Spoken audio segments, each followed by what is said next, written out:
From answering phone calls to doorbells, there are plenty of things that Gen Z would rather avoid. Gen Z, roughly defined as people born between 97 and 2010, are on the road. A lack of technological skills, lack of motivation. They're easily distracted, easily offended, and dishonest. Free managers who find Gen Z difficult. जेन जी वैसे तो ये छोटा सा word है, लेकिन इससे काफ़ी सारे मेरे व्यूअर्स एसोसिएटेड है। मतलब मेरे मोस्ट ऑफ द व्यूअर्स इसी एज ग्रुप के जिनका जन्म 1997 से 2012 के बीच में हुए, वो जेन जी के अंदर आते हैं, यानी जनरेशन जेड, जिसका पूरा नाम जूमर जनरेशन है। यानी ऐसा जनरेशन जो कि पूरे इंटरनेट और सोशल मीडिया से कनेक्टेड वाले जनरेशन, और जब से इनका बर्थ हुआ है तब से ये इंटरनेट और सोशल मीडिया से कनेक्टेड है। इनके जन्म से ही सोशल मीडिया और इंटरनेट ग्लोबली एक्सेसिबल था। इस जनरेशन में कुछ कॉमन चीजें देखी जाती हैं, जैसे कि अल्कोहल, स्मोकिंग, ड्रिंकिंग, ये सब कॉमन चीजें हैं इनमें। और इसके साथ साथ सोशल मीडिया प्लेटफॉर्म पे कंटेंट बनाना या कंटेंट को कंज्यूम करना, और ज्यादा से ज्यादा मोबाइल स्क्रीन पे टाइम स्पेंड करना, ये कुछ कॉमन है इस जेन जी के अंदर। वैसे कुछ लोगों को अगर ऐसा लग रहा होगा कि ये जेन जी क्या है या जनरेशन क्यों डिवाइडेड किए गए हैं, इस चीज को समझने के लिए हमें और भी जनरेशन को पहले समझना होगा। ये है जनरेशन का एक पूरा चार्ट जिसे आप देख सकते हैं। सबसे पहला जनरेशन है लोस्ट जनरेशन, जो 1883 से 1900 के बीच में। इसके बाद है ग्रेटेस्ट या जीआई जनरेशन, जो 1901 से 1927 तक। इसके बाद फिर है साइलेंट जनरेशन, जो 1928 से 1945 के बीच। फिर है बूमर जनरेशन, जो 1946 से 64 के बीच। फिर जनरेशन एक्स आ गया, जो 1965 से 1980 के बीच में है। इसके बाद मिलेनियल्स या जनरेशन वाई, जो 1981 से 1996 के बीच में है। इसके बाद जनरेशन जेड या जूमर जनरेशन, जो 1997 से 2012 के बीच में। इसके बाद आने वाला जो जनरेशन है वो जनरेशन अल्फा है, मिड 2020 के बीच में रहेंगे। और ये जितने भी जनरेशन का डिवीजन हुआ है, एक फिक्स ईयर नहीं रखा गया है किसी भी जनरेशन के बीच में। हर एक जनरेशन में जहाँ चेंजेस देखने को मिले, वहाँ से जनरेशन का नया नाम बनते गया है। जैसे कि जूमर जनरेशन जब इंटरनेट और सोशल मीडिया इतने तेजी से आ गए, इसके बाद एक नया जनरेशन बना। इसके बाद जो आने वाला जनरेशन है यानी अल्फा जनरेशन, उसमें एआई इतने तरीके से डोमिनेट करने वाला है, तो एक नया जो जनरेशन होगा अल्फा, वो मेनली एआई जैसे चीजों को आसानी से एक्सेस करने वाला जनरेशन है। अल्फा जनरेशन में एआई इतने कॉमन हो जाएंगे कि लोग आसानी से एक्सेस कर पाएंगे उसे, और डे टू डे लाइफ में यूज किए जाने वाला चीज एआई होगा, जो लोगों की हर एक काम या हर छोटे से छोटे टास्क को पूरा करने में मदद करेगा। वैसे अल्फा जनरेशन आने वाला है। जेन जी से पीछे जनरेशन यानी जनरेशन मिलेनियन या जनरेशन वाई कहा जाए, वो केबल टीवी तक ही सीमित रह गया। ज्यादातर लोग कम्युनिकेट करने के लिए वायर सिस्टम पे निर्भर रहते थे, और जनरेशन जेड में चेंजेस देखने को मिला, लोग वायरलेस पे स्विच किए गए। इन सभी जनरेशन को समझने और इनमें क्या क्या चेंजेस देखने को मिल रहे हैं, किस टाइप के लोग इफेक्टेड हो रहे हैं इस जनरेशन में, और क्या प्रॉब्लम फेस कर रहे हैं, इसके लिए 2002 में ऑर्गेनाइजेशन बनाया गया जो कैलिफोर्निया में है, XYZ यूनिवर्सिटी के नाम से, और जिसका ये काम है कि इन सभी जनरेशन के लोगों को देखना, उनके साथ सर्वे कंडक्ट कराना, या क्या चीज उनमें कॉमन पाया जा रहा है उस चीज को समझना और उसके बारे में आर्टिकल पब्लिश करना। इंडिया में लगभग 600 मिलियन पीपल ऐसे हैं जिनका एज ग्रुप 16 से 35 ईयर के बीच में, यानी कि ये ज्यादातर लोग जेड जनरेशन से हैं या फिर वाई जनरेशन से हैं, बट मोस्ट ऑफ द लोग जेड जनरेशन से हैं। 1 जनवरी 1983 को इंटरनेट का बर्थडे माना जाता है। उस समय इंटरनेट पहली बार इंट्रोड्यूस किया गया। इंटरनेट इस तरीके से ग्लोबली नहीं थे, उन्हें कंप्यूटर के नेटवर्क के माध्यम से कनेक्टेड किया गया था, वायर सिस्टम बेस, और फिर एक कंप्यूटर को दूसरे कंप्यूटर से एक्सेस किया जा रहा था। तो इंटरकनेक्टेड इंटरनेट उस दौरान में इंट्रोड्यूस किया गया। यूएस में एक सर्वे कंडक्ट कराया गया था 100 लोगों के बीच में, जो कि जेन जी के पेरेंट्स के बीच में हुआ, और पाया कि 59% लोग ऐसे जो कि पैसे को लेकर कॉन्शियस रहते हैं, यानी कि किसी भी चीज को लेने या खरीदने से पहले उस चीज के पीछे रिव्यू को चेक करते हैं, क्या सही या गलत है, इसके बाद ही उस चीज को खरीदते हैं। क्योंकि इंटरनेट और सोशल मीडिया के वेबसाइट पे ऐसे कई सारे एडवर्टाइजमेंट और एड्स ऐसे दिखने को मिल जाते हैं जिसमें कि लोगों को इन्फ्लुएंस किया जाता है, और मोस्ट ऑफ द लोग आज के समय में वहां से रिव्यू चेक करते हैं, इसके बाद ही खरीदते हैं। तो ऑब्वियस सी बात है, जो जेन जी है, जो इंटरनेट और सोशल मीडिया को शुरुआती तौर से ही यूज करते आ रहे हैं, तो ऐसे लोग सबसे पहले रिव्यू को प्रीफर करते हैं।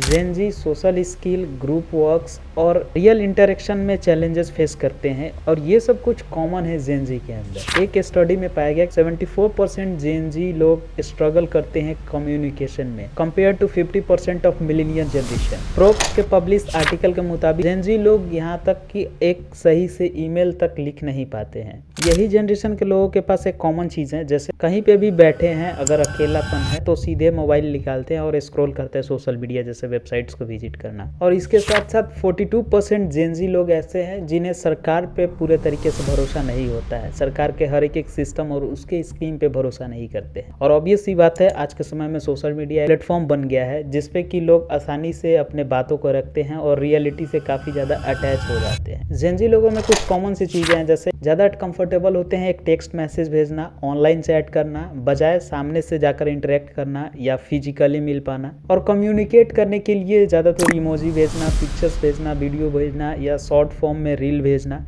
ये कुछ कॉमन सी चीजें हैं जो जेन जी के अंदर देखा जाता है। सोशल मीडिया से कनेक्टेड होने के बावजूद भी ऐसे कई बार इन्फ्लुएंस हो जाते हैं, इस वजह से कई बार डिमोटिवेट भी हो जाते हैं और वो भी आसानी से उसी चीज को फॉलो करने लगते हैं। तो जेन जी के अंदर ये कॉमन सी चीजें हैं जिनमें मोटिवेशन लैक देखने को मिलता है, मतलब क्या करना है क्या नहीं करना है, ये कुछ कॉमन है जेन जी के अंदर। यूएस में एक सर्वे कंडक्ट कराया गया 90 कॉलेज एंड 8 यूनिवर्सिटी के बीच में, और पाया कि सोशल मीडिया से लोग नेगेटिवली इन्फ्लुएंस हो रहे हैं बजाय पॉजिटिव के। और 2018 में ब्रिंगम यंग यूनिवर्सिटी के द्वारा एक सर्वे कंडक्ट कराया गया और पाया कि सोशल मीडिया के यूजेस के बाद नेगेटिव इंपैक्ट ज्यादा पड़ रहा है पॉजिटिव के मुकाबले। इंटरपर्सनल रिलेशन भी खराब हो रहे हैं। नेगेटिव इंपैक्ट से मतलब यहाँ पे ये है जैसे कि एक इरिटेशन पैदा करना या कंसंट्रेशन पावर को लूज करना, इसके साथ साथ डिस्ट्रैक्शन ज्यादा से ज्यादा क्रिएट हो जाना, एक जगह पे बैठकर या किसी एक काम को कर पाना, ये सब सोशल मीडिया के यूजेस के कारण से। वैसे मैंने सोशल मीडिया से रिलेटेड एक वीडियोस बनाया था डार्क थ्रू, जो कि आप देख सकते हैं। सो उसका लिंक मैं आई बटन में ऐड कर दूंगा या फिर मेरे चैनल पे अभी अपलोडेड है, आप जाकर चेकआउट कर सकते हैं।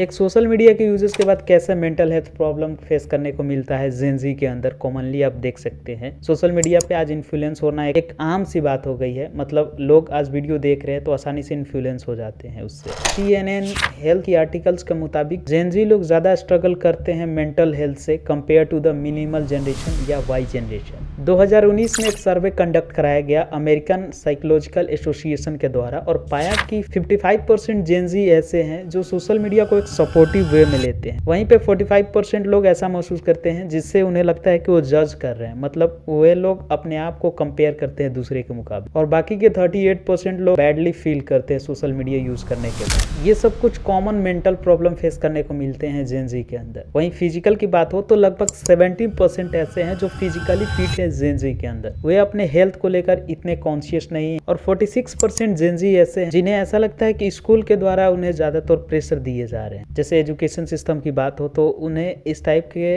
आज भी एजुकेशन दिया जा रहा है जो रेलिवेंट नहीं है आज के समय में। आज जितने भी ये सब चेंजेस आ रहे हैं समय के अनुसार, कोर्सेज और सिलेबस को चेंज करना उतना ही मैंडेटरी है। वही पुराना सिस्टम जिसमें असाइनमेंट कॉपी करना या किसी भी क्वेश्चन के आंसर को रटना और एग्जाम में सिंपल वही चीज को लिखना, और जो भी अच्छे तरीके से लिखेंगे वही टॉप करेंगे। Most of the Gen Z student ऐसे हैं जो ज्यादातर इंगेज हो जाते हैं डेटिंग या रिलेशनशिप में जब वो कॉलेज में जाते हैं। और आज के समय में AI डेटिंग जैसे ऐप्स भी अवेलेबल हैं। AI हर एक चीज को फुलफिल करने में मदद करता है। 2023 में एक इन्फ्लुएंसर ने AI बोट्स बनाया और उसके प्लेटफॉर्म पर एक हफ्ते के अंदर ही 1000 लोग उस पर रजिस्टर कर लिए और 15,000 लोग वेटिंग लिस्ट में। इस AI चैट बोट में 60% ऐसे लोग थे जिनका एज ग्रुप 16 से 30 साल के बीच में था और 30% वुमेन्स लोगों का अकाउंट था। ये जो डेटिंग AI बोट्स बनाए गए हैं वो 24 आवर्स अवेलेबल हैं, तो एक्सेसिबल उन्हीं के लिए है जो इसका सब्सक्रिप्शन लेते हैं। ऐसे कई सारे आज मार्केट में AI चल रहे हैं जो कि हर एक काम को करने के लिए तैयार है। चाहे आप फोटो एडिट करने की बात कर लो, वीडियो एडिट है, ऑडियो एडिट करना हो, या किसी भी क्वेश्चन की बात कर लो, चाहे आप कॉलेज में पढ़ते हैं, स्कूल में पढ़ रहे हैं, कहीं पे भी हैं, तो हर एक काम के लिए आज AI अवेलेबल है मार्केट। बस उसे कैसे प्रॉम्प्ट दिया जाता है इसके बारे में आपके पास नॉलेज होना चाहिए, तो आप आसानी से AI के साथ इंटरेक्ट कर सकते हैं और अपना काम करा सकते हैं।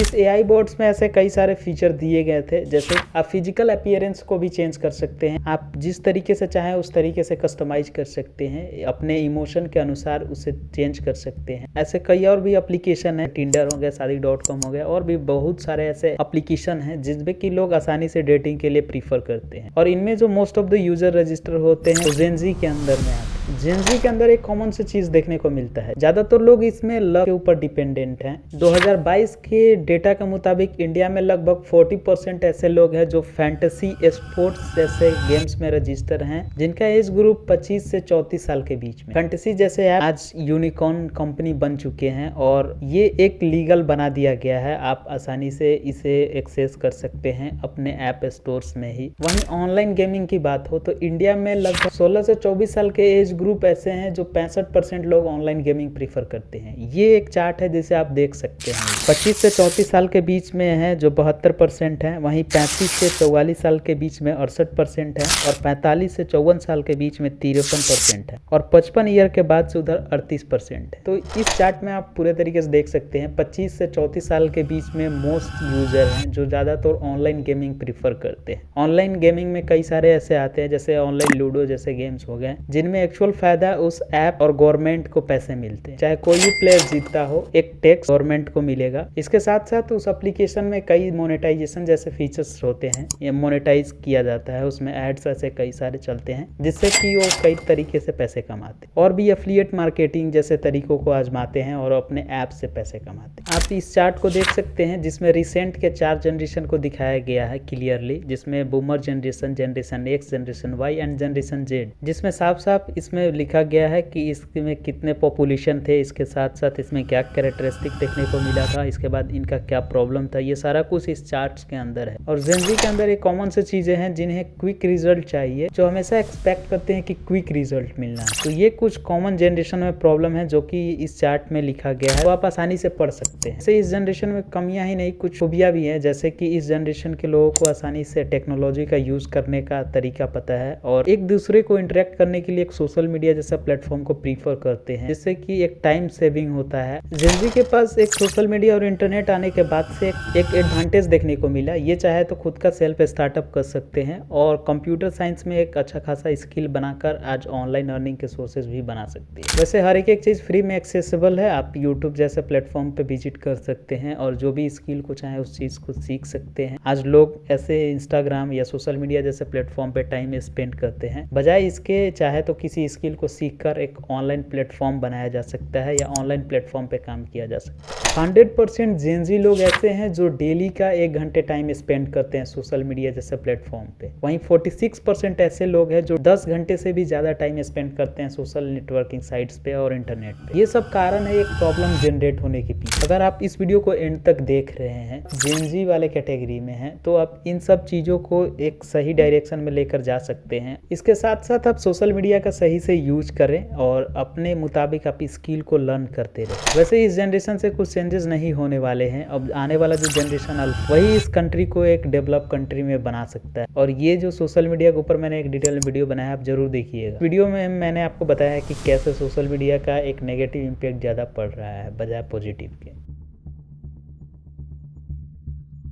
जेनजी ये सही है, जेनजी बोल ये गलत है। जेनजी क्या बोल रहे हैं, जेन खैर इसको